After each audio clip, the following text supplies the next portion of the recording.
Vad var det som hände år 1320? Det är nog få som kan säga det på rak arm. På böjd arm kan jag dock säga att Skottlands självständighet från England för ett tag garanterades. Och Valdemar Atterdag föddes, han som var kung av Danmark. Och även drottning Blanka av Namur, drottning till den svenska kungen Magnus Eriksson. Atterdag, han sägs ju ha brandskattat Visby. Och drottning Blanka, hon sägs ju ha ridit ranka med den inte alltför gamle sonen Håkan Magnusson, han som skulle bli kung i Norge och även kung av Sverige under en kortare period. Han som senare skulle gifta sig med Margareta, hon som skulle komma att bli hela Nordens drottning genom Kalmarunionen. Nu ska det dock här handla om ångloket SJB 1320. Du är normalspårig du, med 1435 mm spårvidd. Och det måste det ju vara mellan rälerna här som det står på. Men vilken spårvidd det är mellan de inre rälerna här som fungerar som stödräler, det vågar jag dock inte ens gissa på. B-loken blev i alla fall riktiga långkörare vid SJ. Och loken var faktiskt den fjärde vanligaste loktypen när det gäller ånglok vid Statens järnvägar. Det går att se att loket är inspirerat av loket P8 som trafikerade banor i Preussen och Hessen. Och det kom att byggas nära 100 lok av typen B mellan 1909 och 1919.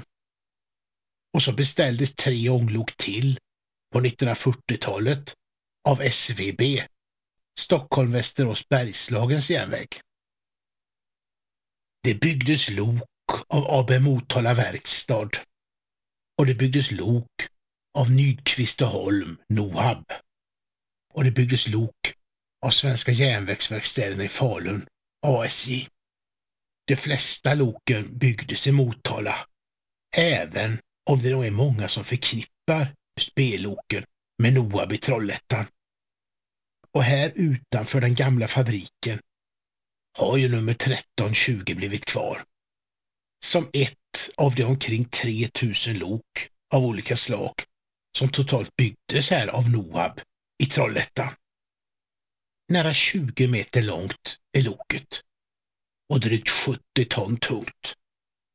Och så väger tändern nära 47 ton, så omkring 117 ton tung, det är du. Och det innebär när det gäller själva loket utan tänder ett axeltryck på omkring 11-12 ton det. Du har en axelföljd 2C22 eller om man istället väljer att säga 2C4 med 2 löpande, 3 drivande och sedan en 4-axlig tänder med axlarna fördelade i 2 tvåaxliga bogger. Eftersom detta lok har den 4-axliga tändern, A-tändern. Vissa B-lok fick dock tändern utbytt mot en 3-axlig och kortare så kallad C-tänder, vilket även gjorde ekipaget lok med tänder cirka 2 meter kortare. I tändern, med en vikt av dryga 20 ton, ryms det 6 ton kol och 20 kubikmeter vatten. Och loket, det utvecklar närmare 1200 hästkrafter det. Inte illa det. Man känner sig en aning liten här intill detta stora väsen. Så elegant i konstruktionen med luftpump, generator, fjädring, tvättpluggar, koppelstänger, saxpinnar, smörjkoppar och allt annat som hör ett ånglok till. Drivhjulen har samma diameter som min längd, 175 centimeter. Och dessa får loket upp i en maxfart på egna hjul av 90 kilometer per timme. En hastighet som jag, trots mina 175 centimeter, aldrig för egen maskin och på egna ben har lyckats springa i. Fast det är klart Ett ångtryck på omkring 12 atmosfärer har jag heller aldrig haft. Och jag har inte heller haft omkring 1200 hästkrafter heller. Och jag saknar ju överhettare förstås. Det var dock ett tag sedan du provtrycktes och besiktigades nu. Inte illa att du klarar hela 13 kilo tryck då. Det är du troligen inte i skick och kondition för idag. Och det kan jag säga att jag idag inte heller är i skick och kondition för det trycket. Pannan sitter högt på loket och hytten är spetsig. Lite som en människa med hög panna och spetsig näsa. Du har din ursprungliga boogietänder kvar du och har sluppit den senare treaxliga varianten. Buffertar har du i alla fall. Men jag undrar hur det är med lokets ekonomiska buffert nu i dessa oroliga ekonomiska tider. Ångloken fick, trots en ökad elektrifiering av många banor, ett långt liv i SJ. Även om en del av dem periodvis tjänstgjorde på olika privatbanor innan dessa senare förstatligades. Kol eldades B-loken med, även om vissa av loken kom att vara oljeeldade. Ved eldades också många lok med under andra världskriget, då det var svårt att få tag på kol. B-loken ångade på och tuffade på under lång tid, och de sista B-loken var i tjänst vid SJ så sent som under det tidiga 1970-talet. Senare så blev loken även bra beredskapslok. Det ser nästan ut som att B1320 står här i ett från väggar och portar befriat lokskjul avsett för beredskapslok.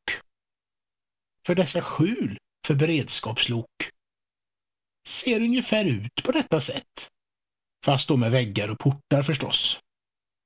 Sådana skjul fanns en gång i tiden på många platser i Sverige, och inte sällan stod det just konserverade och väl förberedda B-lok här i dessa, redo för att snabbt kunna sättas igång i händelse av beredskap. Så hade också varit möjligt om erfarna ångloksförare och ånglokseldare funnits i tillräckligt antal, vilket det dock inte längre gjorde i slutet av 1980-talet. Beredskapsloken fick då gå i pension, liksom dess lokpersonal då redan visade sig ha gjort. Och handen på hjärtat, antalet fungerande vattenhästar, kolgårdar och slagggravar hade ju redan då blivit en allt mer sällsynt syn. Lok B 1320 tjänstgjorde en gång i tiden i Boden, B som är Boden, och sedan ett antal år så står det här i Trollhättan. En dag som denna kommer det en hel del vatten från ovan. Vatten som dock inte fyller lokets tänder, även om det här leds ner och kommer rinnande, nästan som det kom från en vattenhäst. Genom att vrida på kranarna här och notera hur vilka det kommer vatten kan vattennivån i tänden i alla fall kontrolleras. Vilket lok ska vara med i en B-film om inte ett B-lok? Och då nummer 1697.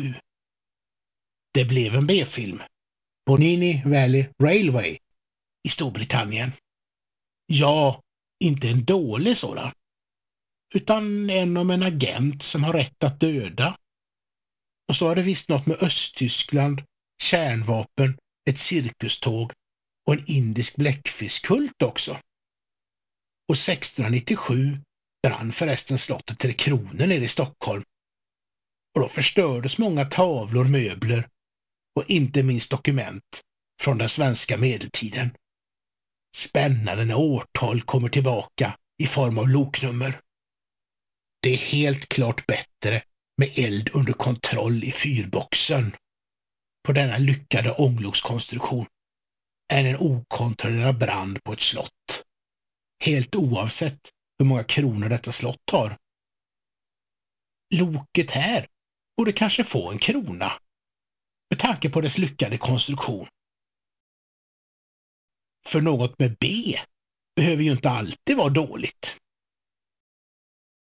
B-loken, det lever idag som museilok på både svenska och utländska museijärnvägar. Det är på något sätt alltid i beredskap. Men det bör nog inte ridas ranka med denna ånghäst inte.